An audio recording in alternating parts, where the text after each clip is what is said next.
Hello everybody, I am Paul. I'm going to be teaching you guys how to make tables in Word for data. So the first thing that I would recommend is that you look at tables that other people have made to use them as a basis for your tables. Um, you don't have to reinvent the wheel here. People make really good looking tables and they might do stuff that you've never seen before that works really good, makes the data easy to see. So that's step one.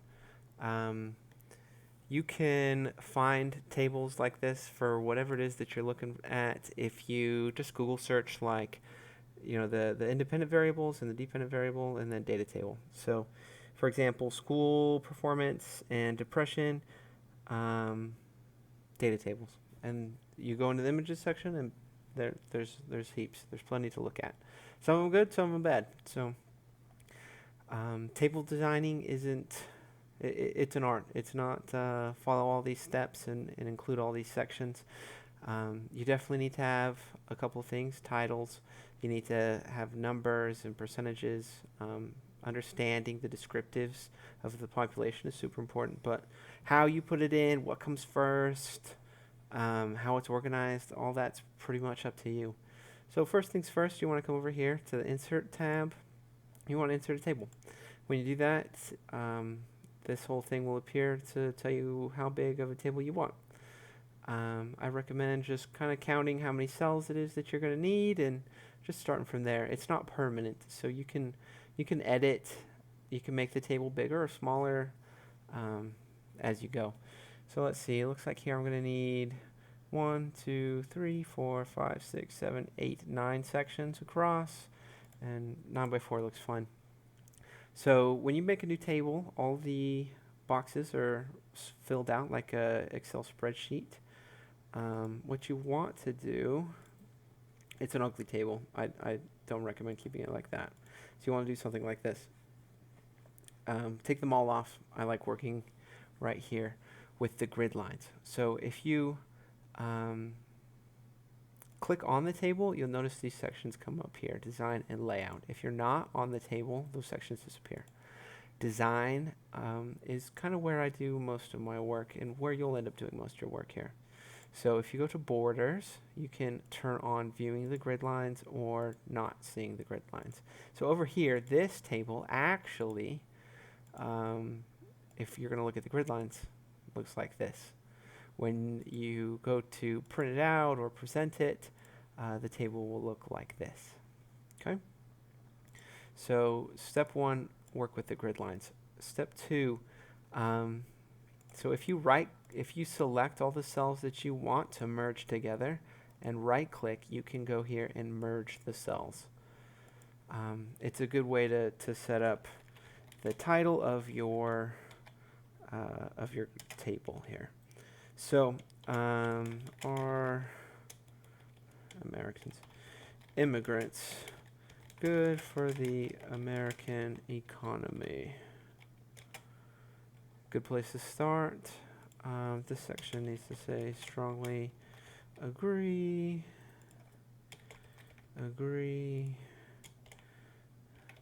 neither agree nor disagree. And this is all very, very good here. So you see I've run out of room.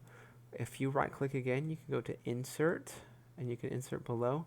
And what that will do is it will make a new row below.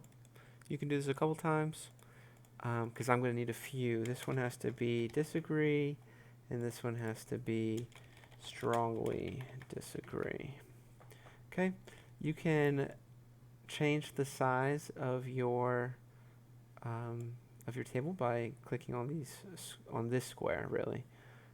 You can go individually, like this one can be a little shorter. You can just click on each line if you'd like. So here's the start. I'm going to want a section above the strongly agree for my percents and ends. So I'm going to insert above, one right here.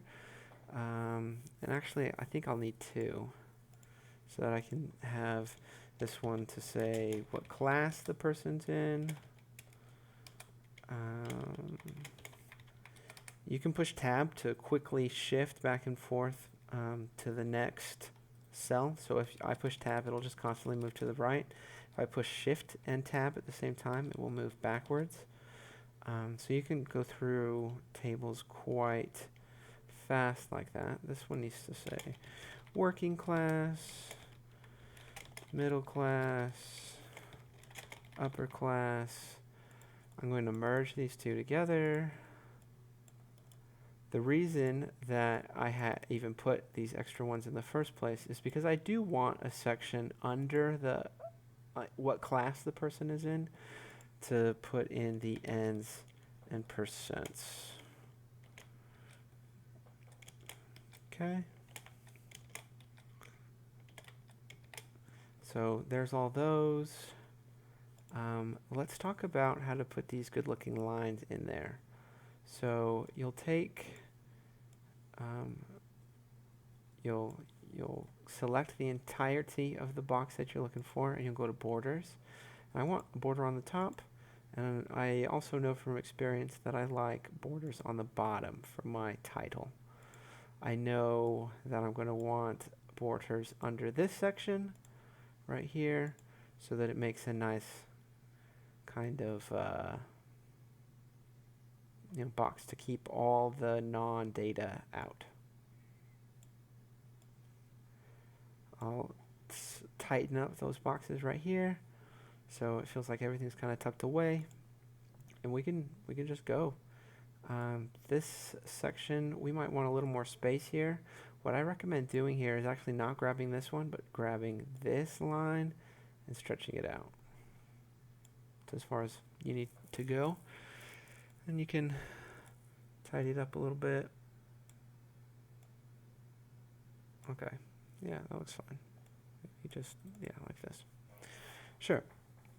So, from here, you can just start putting stuff in. So 9, push tab, 7.8%, push tab, 60, 12.0. I highly recommend keeping the decimal places for each column the same. So you can tell that this is going to be a percentages column, even if there's 3 pages of this table, because all of my percentages end with the decimal point to the tens place. None of my ends have decimal points in them.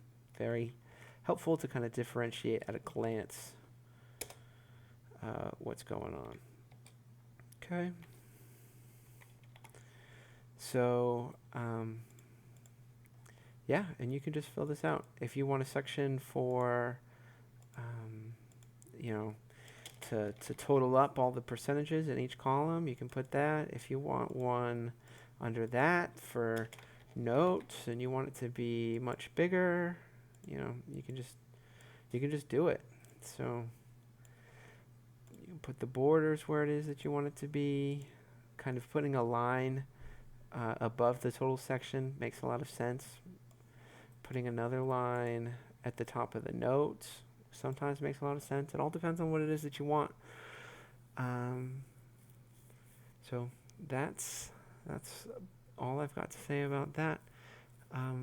Look at tables, see how people do things, check your spelling, and just take feedback. That's the way that you're going to get better, is by looking at people's tables, making tables, and hearing what people have to say about it.